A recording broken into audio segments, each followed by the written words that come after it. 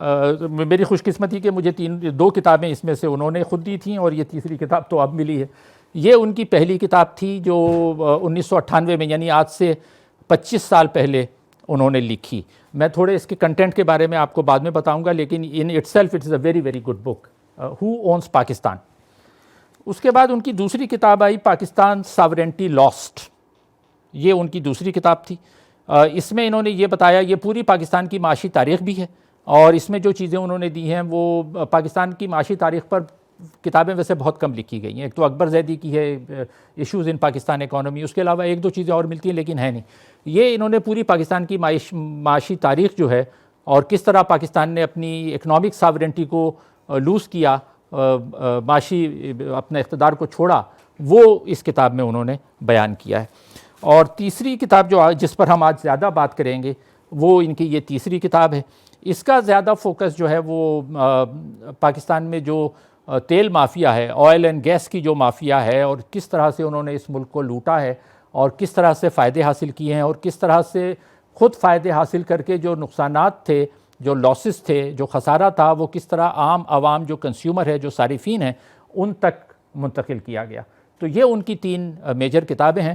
اگر شاہد بھائی رہتے تو اور بہت سا کام کر سکتے تھے, لیکن اب ہم کیا کریں کہ پچھلے چند سال میں ہم نے بہت بڑے بڑے لوگ گنوائے ہیں, جس میں خود ضیاء الدین صاحب ہیں, آئی رحمان صاحب ہیں, ہماری صحافت کے جو ستارے تھے, سلیم آسمی صاحب تھے جن سے ہم سیکھا کرتے تھے, وہ سب چلے گئے, جا رہے ہیں کہ کر کے. تو کسی نے کہا ہے نا کہ چراغ بجھتے چلے جا رہے ہیں سلسلہ وار, میں خود کو دیکھ رہا ہوں فسانہ ہوتے ہوئے. تو یہ ستارے ہمارے بجھتے چلے جا رہے ہیں. اب امید ہے کہ خلیق کیانی یا مہتاب حیدر ہینی ان جیسے لوگ اس علم کو لے کر آگے بڑھیں جو شاہد الرحمان نے اٹھایا ہوا تھا. اب ذرا سا یہ دکھا دیں جو میں لوگوں کو دکھانا چاہ رہا ہوں کتابوں کے بارے میں, اس سے پہلے کہ میں آپ کی طرف آؤں. جی شروع کریں پہلی سلائیڈ سے. یہ کتاب ہے, یہ پہلی کتاب تھی ان کی جو انہوں نے 98 میں لکھی. 25 سال ہو گئے اس کو. اب نیکسٹ سلائیڈ پہ جائیں. اچھا اس میں دیکھیں, سب ٹائٹل دیکھیں, یہ ہے کہ فلکچویٹنگ فارچونز آف بزنس مغلس. اس کتاب میں انہوں نے ان لوگوں کی بات کی ہے تفصیل سے, بڑی ریسرچ کا کام ہے یہ, کہ پاکستان کے کون بزنس مغلس تھے جنہوں نے اس پاکستان کو صحیح معنوں میں لوٹا ہے. آگے جائیے.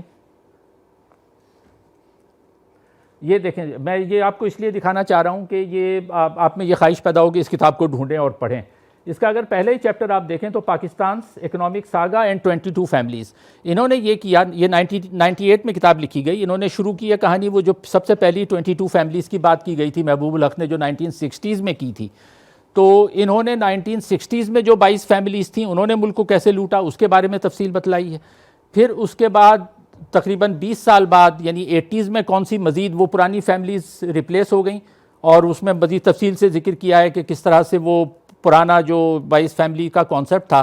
دلچسپ بات انہوں نے یہ بتائی ہے کہ وہ جو 22 فیملیز تھیں شروع میں 50s اور 60s میں, ان 22 میں سے 17-18 جو تھیں وہ کراچی بیس تھیں, اور اس میں زیادہ تر جو ہے وہ میمن تھے. میمن اور اسماعیلی فیملیز اس میں زیادہ تھیں, جیسے آدم جی, باوانی, ولی کا اور داؤد اور پورے سارے نام ہیں ان میں. تو وہ 18 کے قریب جو تھے وہ کراچی بیسڈ میمن اور اسماعیلی تھے. لیکن اس کے بعد پھر یہ ہوا کہ ودن 10 اور 20 ایئر سارا وہ صورتحال تبدیل ہوتی ہے, اور پھر نئے مغل جو آتے ہیں 80s کے بعد, وہ جنرل ضیاء الحق کے دور میں, وہ پھر چنیوٹی اور لاہوری برادریاں کیسے ٹیک اوور کرتی ہیں. تھورولی ریسرچ بک, بہت تفصیل اس میں دی گئی ہے جو کسی اور کتاب میں نہیں ملتی. تو یہ پہلا ہے. اس کے بعد انہوں نے یہ بتایا ہے کہ ایتھنک ڈیوائڈ, ہو اونس پاکستان. یہ شاید پڑھنے میں آپ کو نہ آ رہا ہو, لیکن جو چیپٹر 2 ہے ہو اونس پاکستان, اس میں انہوں نے ethnic divide of big business بتائی ہے کہ ایتھنیکلی اسپیکنگ کون کون سے گروپ پاکستان میں کس طرح سے آگے بڑھے اور انہوں نے پاکستان کی جو میجر اکانومی تھی اس کو کنٹرول کیا. تیسرے میں the role of D F Is, کیا رول تھا. سی بی آر کس طرح سے ان کو ہیلپ کرتی ہے, یعنی یہ جو ساری لوٹ گھسوٹ کرتے رہے اس میں ہمارے جو ٹیکس کلیکٹنگ ادارے ہیں وہ کیسے ان کی مدد کرتے رہے, یہ ساری تفصیل بتائی گئی ہے. آگے چلیں, نیکسٹ سلائیڈ دکھائیں. یہ دیکھیں, یہ ہاں یہی بالکل. اچھا اس کتاب میں جو ہے وہ دو حصے ہیں اس کے, جس کو ایک کو بک 1 کہا گیا ہے, ایک کو بک 2 کہا گیا ہے. اور اس میں انہوں نے یہ تفصیل دی ہے پوری, ان کی یہ بیک گراؤنڈ ریسرچ ہسٹری نکال کے لائے ہیں یہ, کہ نشاد گروپ کیسے بنا, کیسے انہوں نے لوٹ مار کی, سیگل کیسے بنے, کریسنٹ کیسے بنے, دیوان, اتفاق گروپ, چکوال گروپ, سارے اس کی تفصیلات انہوں نے اس کتاب میں دی ہیں. آگے چلیں, نیکسٹ سلائڈ. اچھا, یہ دوسری کتاب ہے ان کی, پاکستان ساورنٹی لاسٹ. اس کا ذرا دکھائیں نیکسٹ پیج, اس کو ذرا دیکھ لیں. مارگیجنگ پاکستان پری ایوب ایرا 4758. اس کتاب میں انہوں نے یہ شروع کیا ہے کہ جو بعد میں کہا جاتا ہے نا, سارا جو ٹوکرا بھٹو کے اوپر ڈال دیا جاتا ہے کہ بھٹو نے تباہ کر دیا, بھٹو نے یہ کر دیا. یعنی 75 سال میں 5 سال بھٹو کی حکومت رہی, اور وہ سارا جو ہماری سول اور ملٹری بیوروکریسی, ہر چیز بھٹو کے سر مڑنے کی کوشش کرتی ہے کہ ساری وہ ہے.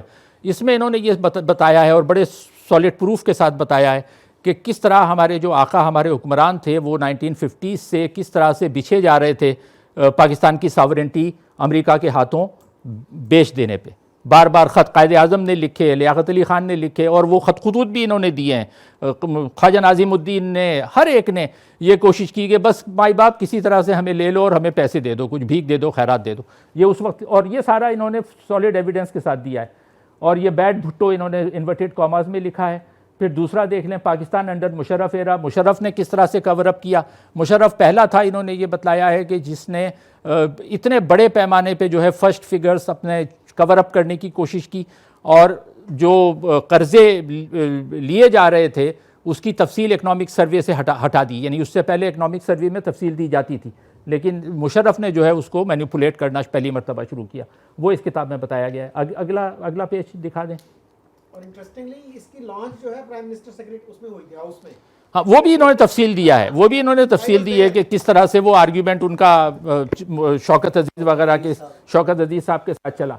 اچھا, یہ بھی اسی کتاب میں سے لیا گیا. یہ میں آپ کو اس لیے دکھا رہا ہوں کہ یہ ان چہروں کو, یعنی جن کو وہ جن کے کرتوت ہیں, جو خبیث لوگ جنہوں نے اس ملک پر حکومت کی ہے, ان میں سے کون تھے بڑے بڑے لوگ جنہوں نے طویل عرصے تک پاکستان کو نقصان پہنچایا.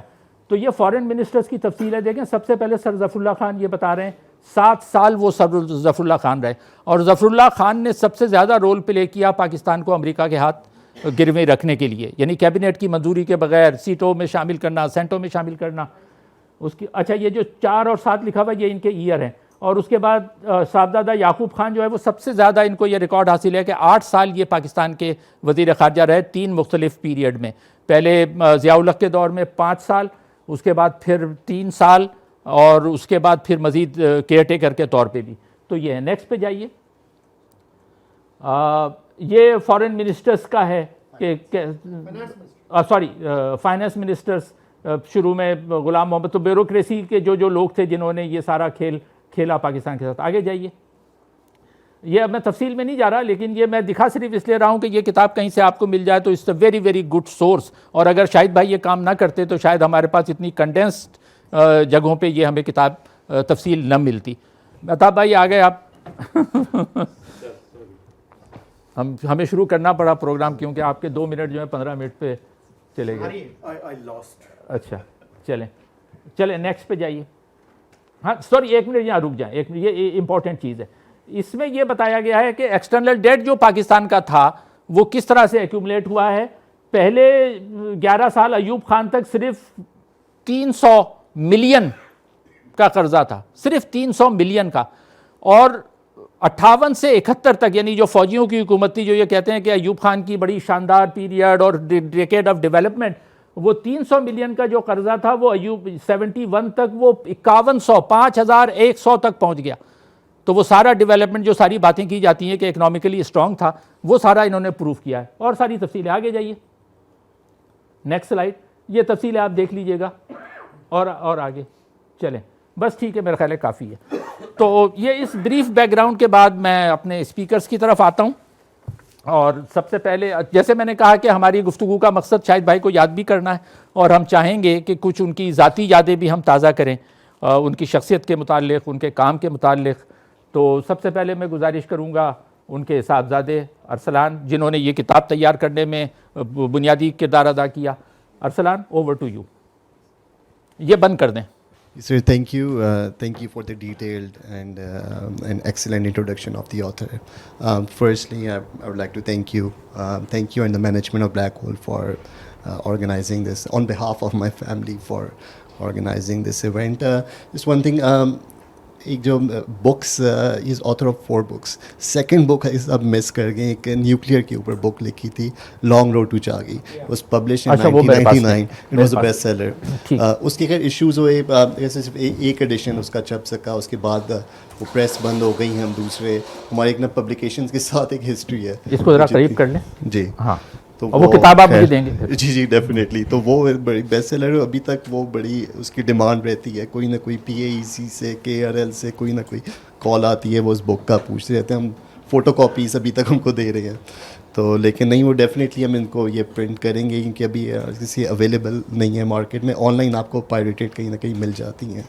تو لیکن تھینک یو.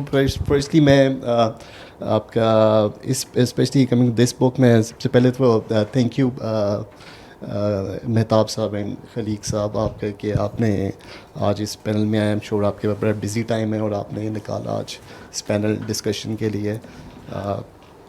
اور سیکنڈلی آج اس کتاب کے پیچھے سے Shahid sahab was very excited about this book. پچھلے کوئی 15 سال سے وہ اسی کتاب پہ بڑے ڈیووٹیڈ تھے اور اس پہ کام کر رہے تھے. And he was really looking forward to the publication. So unfortunate مطلب کہ ایک سڈن ان کی ڈیتھ ہوئی ہے. He had no prior health issues, اور مطلب کہ بالکل نارمل جب ان کو ہاسپٹل لے کے گئے ہیں اس سے 1 گھنٹہ پہلے تک وہ اس کتاب پہ کام کر رہے تھے اور بڑے ڈیووٹیڈ تھے اس بک کو لے کے اور ایکسائٹیڈ تھے. ان کو لگتا تھا کہ جو پہلے 3 کتابیں آئی ہیں, یہ چوتھی کتاب جو ہے نا یہ سب سے مین ان کو اسی کتاب کے لیے یاد رکھا جائے گا. تو حالانکہ جو پہلی 3 کتابیں ہیں ان پہ بہت اچھا رسپانس رہا ہے. فرسٹ 3 بکس 98 میں ہو اونز پاکستان آئی, اور اس پہ بڑی محنت تھی ان کی. اور انہوں نے اس ٹائم پہ سوشل میڈیا کا دور نہیں تھا, کوئی زیادہ گوگل نہیں تھا, تو لوگ کتابوں میں زیادہ لوگوں کا رجحان تھا. تو پہلے 4 مہینے میں اس کتاب کے 4 ایڈیشنز چھپے, جو کہ ایک ریکارڈ تھا. مطلب کہ پہلا ایڈیشن 1000 بکس پہلے مہینے, سیکنڈ, تھرڈ, فورتھ. 5ویں مہینے جو ہماری پریس تھی ادھر بلو ایریا میں ایک پبلیکیشن تھی, وہاں سے کتاب کی پلیٹیں چوری ہو گئیں. اور اس کے بعد کیونکہ وہ ہٹ ہوئی تھی, اور پھر لیکن پھر ایک بک اسٹور ہے F6 میں, وہاں پہ کتاب پھر بھی بکتی رہی. تو وہ لیکن ہٹ تھی. 4 کتابوں سے 3 پہلی کتابوں سے آج 1 روپیہ نہیں کمایا شاید صاحب نے, نام ضرور بنایا ان پہ. تو لیکن یہ ایک ہے آتھرس کا یہاں پہ کیا انٹرسٹ ہے اس ملک میں, یہ بڑا ضروری ڈبیٹ ہونی چاہیے اس پہ, کہ اس ملک میں جتنے آتھرز ہیں ان کو کیا ملتا ہے, ان کی کیا رائٹس ہیں, اور کیسے یہاں پہ پروٹیکٹ کیا جاتے ہیں ان کے رائٹس. کیونکہ آپ دیکھیں یہاں پہ جتنے پڑھنے والوں کا وہ رجحان کم, اتنا لکھنے والے بھی اب کم ہو گئے ہیں, کیونکہ آتھر کو اس ملک میں کچھ نہیں ملتا. تو لیکن جس طرح شاہد صاحب کا تھا, وہ یہ لکھتے کیونکہ ان کا اپنے یہ پیسے کمانے کے لیے نہیں تھا, ان کا ایک انٹرسٹ تھا اپنا, کہ وہ اپنی ایک لیگیسی ہے. کیونکہ ہم سے بھی اکثر لوگ پوچھتے ہیں کہ آپ کی کیا مینلی آپ کا کیا فادر کا, تو کیا آپ کے لیے چھوڑ کے گئے ہیں. تو وہ میرے خیال سے ہماری یہ 4 کتابیں ہیں جو ایک بہت ہماری ایک انہیریٹنس میں ایک بڑی ویلیویبل ہے ہمارے لیے. تو اور اس پہ بڑی محنت ہے ان کی. تو یہ جو چوتھی کتاب ہے, اس پہ سب سے زیادہ ہماری فیملی کو یہ تھا کہ ساری زندگی شاہد صاحب نے ایز اے ورکنگ جرنلسٹ جو انہوں نے گزاری ہے, مینلی بڑی ڈیووشن سے انہوں نے اپنے پروفیشن کو ٹائم دیا. تو کبھی فیملی کا, جس طرح آپ بھی ورکنگ جرنلسٹ ہے, کبھی ان کو کچھ پتہ نہیں تھا کہ ان کے بچوں کے سبجیکٹس کیا ہیں, کیا ہابیز ہیں, کچھ نہیں. وہ اپنی جرنلزم میں اتنے مصروف رہے ان کتابوں کے اندر, ایک کتاب کے بعد دوسری کتاب, پھر تیسری, کہ وہ ان کو کبھی کسی اور اس کے لیے ٹائم نہیں ملا. تو میرے خیال سے یہ جو چوتھی کتاب ہے, اس کے اوپر اگر میں اس کو کریڈٹ نہ دوں, Yasir Ali Mansoori, formerly Dawn news paper, یہ شاہد صاحب کی ڈیتھ کے بعد انہوں نے مائک قریب کر لیں. جی, انہوں نے والنٹریلی انہوں نے اس کی رسپانسبلٹی لی اور بڑی محنت کی اس کتاب پہ. اس کے جتنے ریفرنسز تھے, اس کی انڈیکس اور اس کو کمپلیٹ کرنے میں ان کا ایک بہت بڑا رول ہے. اور ہماری فیملی, وی آر فار ایور گریٹفل to everyone, Yasir Mansoori and everyone else who contributed to the publication of the book. And I'm sure Mr. Shahid Saab is watching from the heavens today, the discussion on his book, as much as he was anticipating, eagerly waiting for the publication of the book. تو دوسرا ہی کہ آپ ابھی introduction کروائے تھے کہ ایک personal side پہ جو آپ نے کہا کہ آتھر کا، کہ بڑا ضروری ہے کہ آپ کو آتھر کی اپنی پرسنل ٹریٹس اور کریکٹرسٹکس بھی آپ کو پتہ ہوں ان کی کام کو جاننے کے لیے. تو جس طرح آپ انٹروڈکشن کروا رہے تھے آپ کے، میرا جس طرح انٹروڈکشن کروایا تو مجھے یاد آیا کہ جب وہ مجھے کسی اپنے دوست یا کولیگ کا انٹروڈکشن کراتے تھے تو ان کا ایک ان کا طریقہ تھا کہ یہ اس کا ارسلان ہے میرا چھوٹا بیٹا، یہ بہت ہی نکما ہے. تو یہ ان کا ایک پیار کا طریقہ تھا. تو جس طرح ایک اور ہوتا تھا کیونکہ out of all our siblings, مطلب کہ آئی ایم دا ینگسٹ، تو ایک اور ان کا تھا کہ یہ میری آخری غلطی ہے. مطلب کسی کو انٹروڈکشن کرانا ہونا تو ان کا ایک اور طریقہ تھا کہ یہ اس طرح، مطلب کہ کبھی کوئی ان کی وہ آپ کی تعریف نہیں کریں گے کہیں پہ بھی. تو ایک ان کا اپنا ایک طور طریقہ تھا، اور ان کا ہر بندے کا اپنا ایک یونیک سٹائل ہوتا ہے پیار کا. تو وہ کبھی ان کا ایک ساری زندگی بڑے ڈیووٹیڈ رہے اپنے کام سے، جرنلزم سے. اور یہ جو بک ہے، یہ اس کی جو ریسرچ ہے یہ ڈیسک میں نہیں ہوئی. دیکھیں 270 پیجز ہیں اس بک کے. یہ جو بھی لاسٹ بک ہے Pakistan the reckoning begins, these 270 pages reflect 50 years of journalism, field reporting, interviews and research. مطلب کہ وہ انہوں نے اس طرح نہیں ہوا کہ آپ نے ڈیسک پہ بیٹھ کے آپ نے ریسرچ کی، گوگل کیا.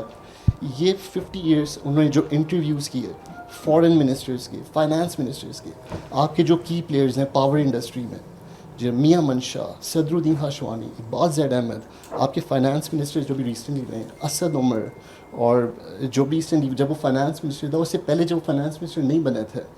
اس کے علاوہ آپ کے جتنے بیوروکریٹس ہیں، آپ کے جتنے یہاں پہ اب ایون جو انٹرویوز اب آپ ہیں of and on the record interviews, بہت سی چیزیں یہاں پہ تھیں. ہم نے اس کی سورسز ڈھونڈنے کی کوشش کی، ہمیں پتہ چلا اس کی ریکارڈنگز ہیں.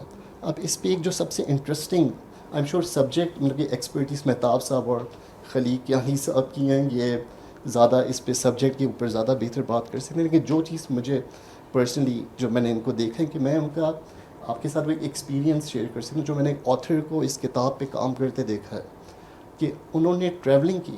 جس نے ایک اس پہ ایک چیپٹر ہے نیوکلیئر پہ. اب نیوکلیئر پہ ان کی بڑا ایک نیوکلیئر ایسا سبجیکٹ ہے، ہر کسی کی اس پہ ایکسپرٹیز نہیں ہے، جبکہ ہر کسی کو سمجھ نہیں ہے. پاکستان کا نیوکلیئر پروگرام شاید صاحب کی فنگر ٹپس پہ تھا.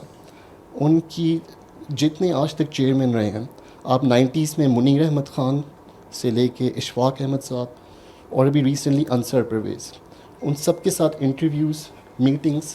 پاکستان نیوکلیئر پروگرام میں جتنے بھی آپ کے سائنٹسٹ رہے ہیں سب کو وہ پرسنلی جانتے تھے، پرسنلی ان کے انٹرویوز لیے. جو ان کی سیکنڈ بک تھی لانگ روڈ ٹو چاگی، وہ بھی آپ کے نیوکلیئر پروگرام پہ تھی، اور اس پہ بلیسنگس تھیں PAEC کی، KRL کی، کیونکہ وہ لوگ کمفرٹیبل فیل کرتے تھے ان سے بات کرتے ہوئے. وہ تھا کہ یہ ہمارے لیول پہ ہے، یہ ہمارے کام کو سمجھتا ہے.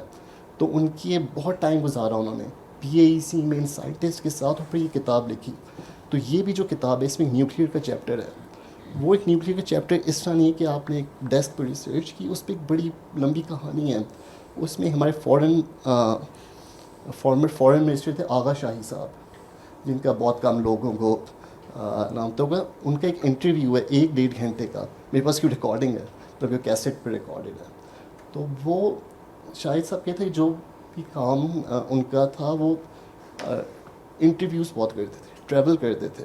ابھی کراچی میں نیوکلیئر پاور پلانٹ 2 یونٹ بنے ہیں اس کے نیوکلیئر پاور پلانٹ کے 1100 میگا واٹس کے. یہ وہاں پہ ٹریول کیا انہوں نے کراچی، اس سائٹ پہ گئے، جو وہاں پہ پرسنل تھے ان سے میٹنگز ہوئیں، ان سے پوچھا. تو ان کا یہ تھا کہ کسی بھی سبجیکٹ پہ اگر کچھ لکھ رہے ہیں تو اس کی ریسرچ کے لیے وہ ٹریولنگ کرتے تھے، اور وہ لوگوں سے ملتے تھے، انٹرویوز کرتے تھے، اور جب تک وہ سیٹسفائی نہیں ہوتے تھے وہ لکھتے نہیں تھے. تو اب میں آپ کو ایک ایگزامپل دیتا ہوں ڈاکٹر AQ خان کی. جب یہ ڈاکٹر AQ خان سے ان کی اچھی دوستی تھی، لیکن پروفیشنلی ان کی سب سے تھی. تو جب یہ ایلیگیشنس لگے مشرف کے ٹائم پہ، اس میں ایک ذکر تھا hotel Hendrina Khan. Hotel Hendrina Khan ہے مالٹا میں، مالٹا جو ملک ہے، اور اس پہ ایلیگیشن لگا جی انہوں نے وہاں پہ ایک ہوٹل بنایا ہوا ہے hotel Hendrina Khan. Hendrina Khan doctor AQ Khan sahab کی وائف ہے. تو اس پہ کہا جی بڑا ہوٹل ہے، اور بڑا انہوں نے وہاں سے پیسہ کما کے ادھر ہوٹل بنائے ہوئے ہیں. تو شاہد صاحب نے مالٹا ٹریول کیا، تھینکس ٹو ہز آرگنائزیشن. یہ کیوڈو نیوز انہوں نے ان کو فائنانس کیا اور انہوں نے بڑا سپورٹ کیا. تو وہ اس ہوٹل میں جا کے رہے. انہوں نے دیکھا یہ کیا اس کا اتنا شور ہے, پریس میں آ رہا ہے, ہوٹل دیکھیں یہ کیسا ہوٹل ہے. وہ نارمل 2 اسٹار 3 اسٹار ہوٹل تھا. جو اونر تھا اس کو انٹرویو کیا, اس نے کہیں پہ ہیلپ کی تھی کہیں ڈاکٹر صاحب کی.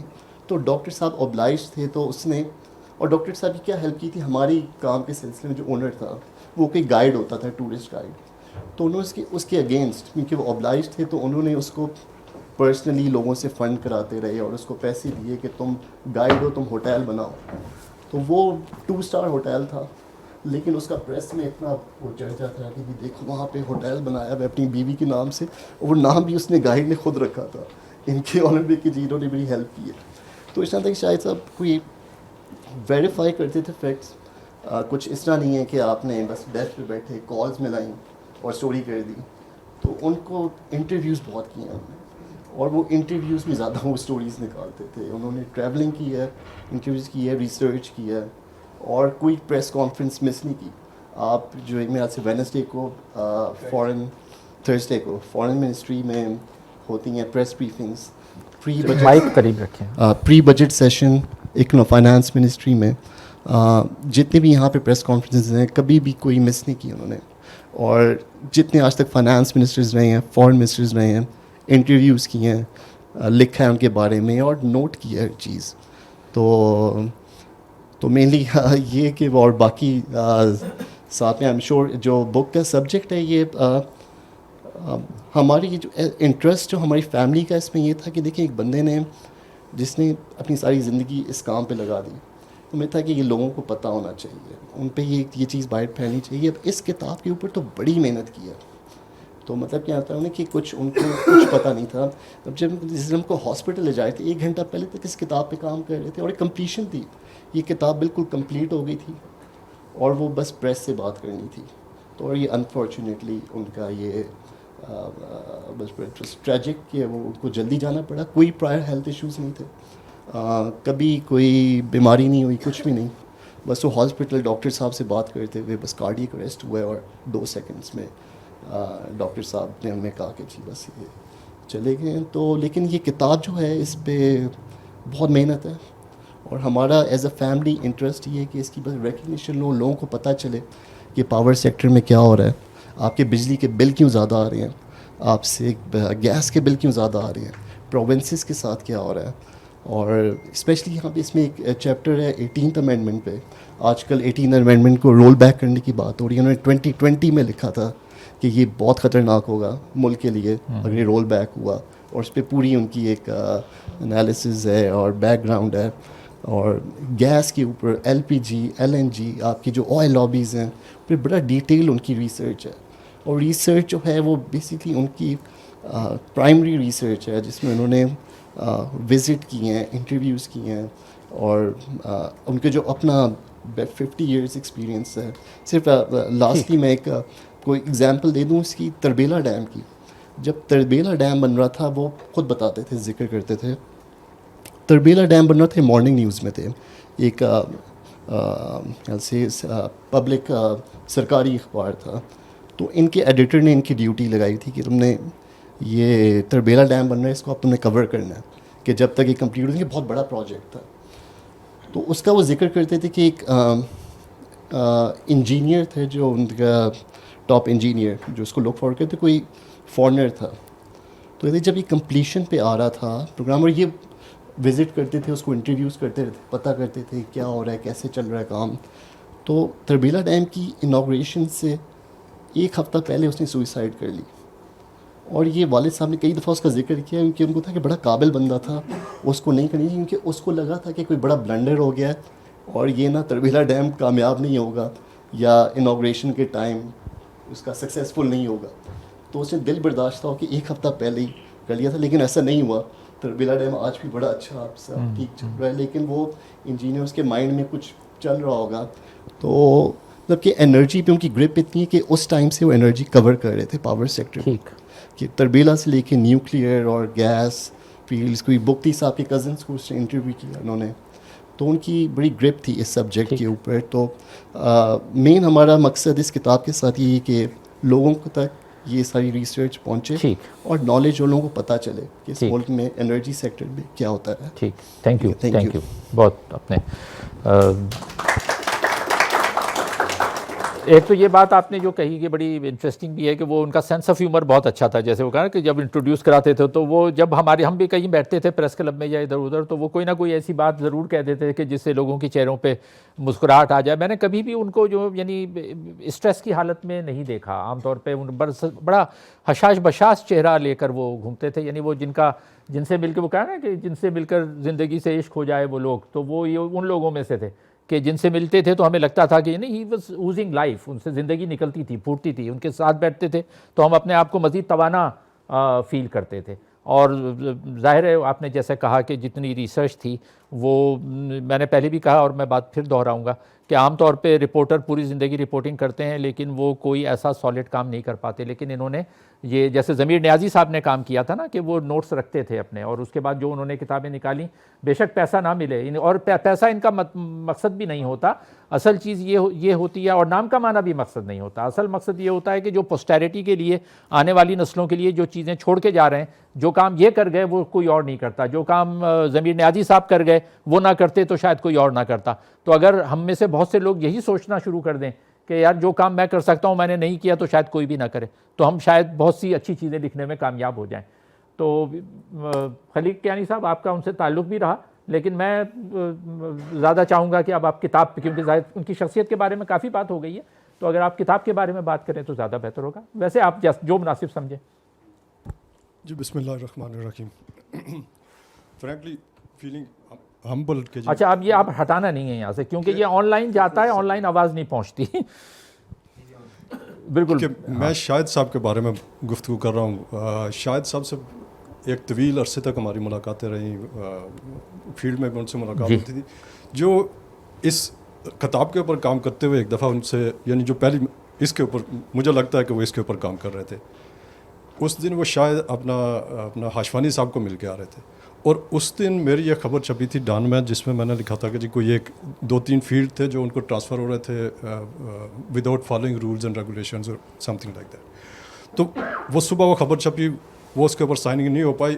انہوں نے شاہد صاحب کو شاید انٹرویو کے لیے بلایا ہوا تھا کہ جی اس کے بعد وہ اس کو سیلیبریٹ کرنا چاہ رہے تھے اور ایکسپوئر کرنا چاہ رہے تھے. تو شاہد صاحب ہمارے یہاں ڈان میں آئے, انہوں نے کہا جی وہ تمہیں گالیاں دے رہا ہے, اور اپنا ان کا تھے تو وہ جولی بہت ہی جولی اور شرارتی 2-3 ان کے دوست تھے جو ہمارے یہاں, احمد حسن الوی صاحب یا راجہ اصغر صاحب میری پڑوس میں ہی رہتے تھے. ان کی اگر محفل میں آپ بیٹھیں تو بس جیسے یعنی کوئی تھیٹر لگا ہوا.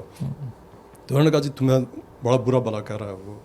میں نے کہا ہوا کیا؟ اس نے کہا جی وہ مجھے انٹرویو کے لیے اس نے بلایا تھا کہ جی ہم اس کو سیلیبریٹ کریں گے. پہلی دفعہ وہ پاکستان میں وہ جو ان کی نئی کمپنی تھی او پی آئی انہوں نے ٹیک اوور کی تھی آکسیڈنٹل برٹش آکسیڈنٹل سے, تو اس کے اوپر وہ انہوں نے فیلڈ ٹیک اوور کیے تھے. ان کا خیال تھا کہ جی اب وہ ایک تو زیور تھا جو ان کی پیٹرولیم کمپنی تھی, اس کے تھرو وہ آگے جانا چاہ رہے تھے.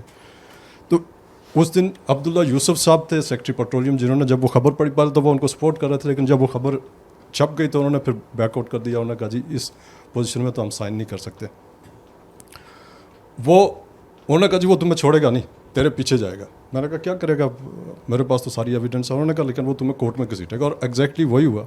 وہ کوئی 16 سال ہمارا کورٹ میں وہ کیس چلا. فائنلی انہوں نے خود ہی آؤٹ آف کورٹ سیٹلمنٹ کی اپنے طور پہ. انہوں نے کہا کہ جی اس میں کچھ نہیں ملنا. تو اپنا کووڈ کے دن تھے جب میرا خیال ہے اپنا ارسلان اور اپنا یاسر صاحب اس کے اوپر کام کر رہے تھے. میرا خیال تھا کہ ان دنوں میں ایک تو ان کی کوآرڈینیشن بڑی مشکل تھی, لیکن پھر میں سوچ رہا تھا کہ جی یہ کتاب اگر اس وقت نہ آئی تو میرا خیال ہے یہ بہت ساری چیزیں جو شاہد صاحب نے کی ہوئی ہیں وہ اس طرح کی اپڈیٹ نہیں رہے گی. کچھ بہت ساری چیزیں فیز آؤٹ ہو جائیں گی, پرانی ہو جائیں گی, تو اس کی وہ یوٹیلیٹی شاید نہیں رہے گی. لیکن مجھے خوشی ہے کہ اس کتاب کی میرا خیال ہے آج بھی وہی ایشوز ہیں, اور جیسے کہ انہوں نے اپنی کتاب سے شروع کیا کہ پوری پاکستان کی سمجھے ایک طرح کی پوری انرجی اور اکنامک ہسٹری انہوں نے ایک چھوٹی سی کتاب میں ڈسکرائب کر دی, اور کئی فیکٹس اینڈ فگرس کے ساتھ, کئی انیکڈوٹس کے ساتھ, اور کہ جی کیسے وہ جب پاکستان میں آئے تھے پاکستان بننے کے بعد تو انہوں نے فائر ووڈ اور کول سے انہوں نے چولہے جلانا شروع کیے, اور آج LNG تک کہ یہ سارا پروسیس انہوں نے اسٹوری اس میں کور کیا. اور میں آپ کو بتاؤں کہ یہ کتاب اگر آپ پڑھنا شروع کریں گے تو کوئی آدمی اس کو ختم کیے بغیر چھوڑ نہیں سکتا, اگر اس کے پاس مطلب اگر نیند نہیں آئے گی. اس کے علاوہ بندہ اس کتاب کو چھوڑ نہیں سکتا. اور میں نے تو ایک دفعہ پہلے پڑھی تھی یہ کتاب جب ابھی پروف پروسیس میں تھی. اب اس دفعہ میں ابھی اس کو کمپلیٹ نہیں کر پاتا. میرا خیال نہیں تھا کہ مجھے یہاں بولنا پڑے گا, ورنہ میں اس کو کمپلیٹ کر لیتا. تو اس میں وہ جو ساری سٹوری ہے, ایک تو وہ جو بک ہے ان کی لانگ روٹ ٹو چاگی, وہ میں نہیں پڑھ پایا. باقی تینوں کتابیں میں نے پڑھی ہیں, یہ بھی پڑھی ہے, وہ نہیں میں پڑھ پایا. لیکن اس کی جو سمری ہے وہ انہوں نے میرا خیال ہے اس کتاب میں وہ بھی دے دی ہے. اور 2-3 جو بڑے کنٹینیوس تھیم آپ کو نظر آتے ہیں اس کتاب میں, کہ پاکستان میں کچھ نہیں بدلا, ہماری حرکتوں میں کچھ نہیں بدلا. بے شک پاکستان نے بڑی ترقی کر لی کہ جی وہ کول سے اور فائر ووڈ سے لے کے ہم اب LNG بھی یوز کر رہے ہیں, اب رینیویبل کی طرف بھی جا رہے ہیں. لیکن جو ہماری عادتیں ہیں, جو ہمارا کام کرنے کا طریقہ ہے, حکومتوں کا جو کام کرنے کا طریقہ ہے, اس میں کوئی تبدیلی نہیں آئی. اور اس کے اوپر اب بھی تب اگر جیسے ناظر صاحب نے کہا کہ جی اس وقت اگر 22 فیملیز قابض تھیں, تو آج میرا خیال ہے وہ 22 نام چینج ہو گئے ہوں گے, باقی فیملیز وہ 22 سے 30 ہو گئی ہوں گی. باقی وہی انہی لوگوں کا کنٹرول ہے آلموسٹ اس کا.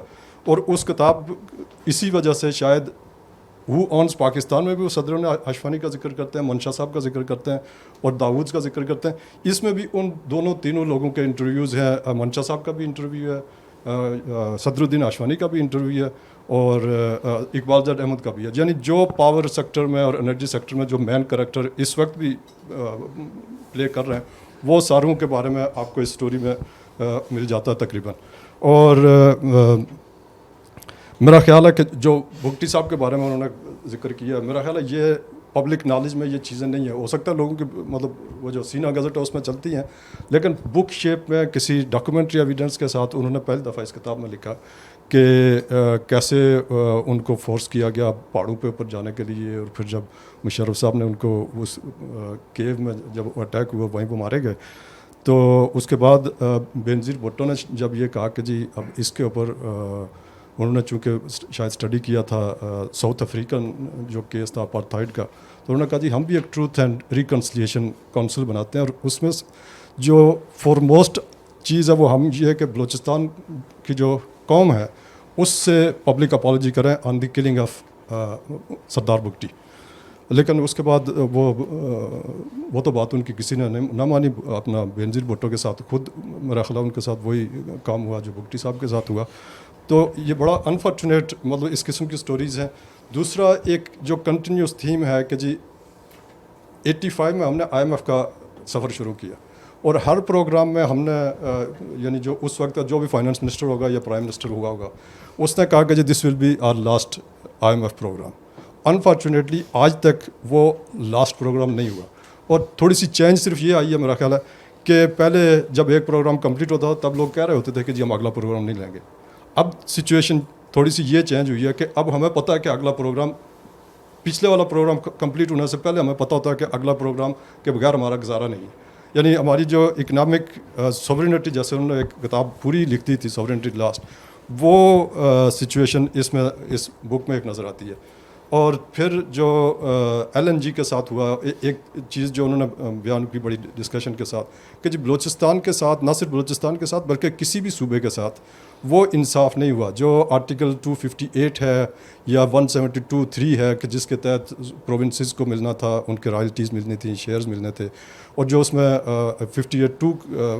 258 آرٹیکل کے تحت جو ان کے ساتھ کمٹمنٹ تھی کہ جی جہاں سے گیس یا آئل پروڈیوس ہوگا اس سے سب سے پہلی جو کنٹریبیوشن جو ہے, پہلی جو کنزمپشن جو ہے وہ اسی صوبے کو دی جائے گی, وہ آج بھی نہیں ہوئی. یعنی 75 سال ہو گئے ہیں سوئی کو ڈسکور ہوئے, اب 60 سال ہو گئے ہیں, اب وہ آلموسٹ ایگزاسٹ ہو گئی ہے, اگلے 2-4 سال میں ختم ہو جائے گی.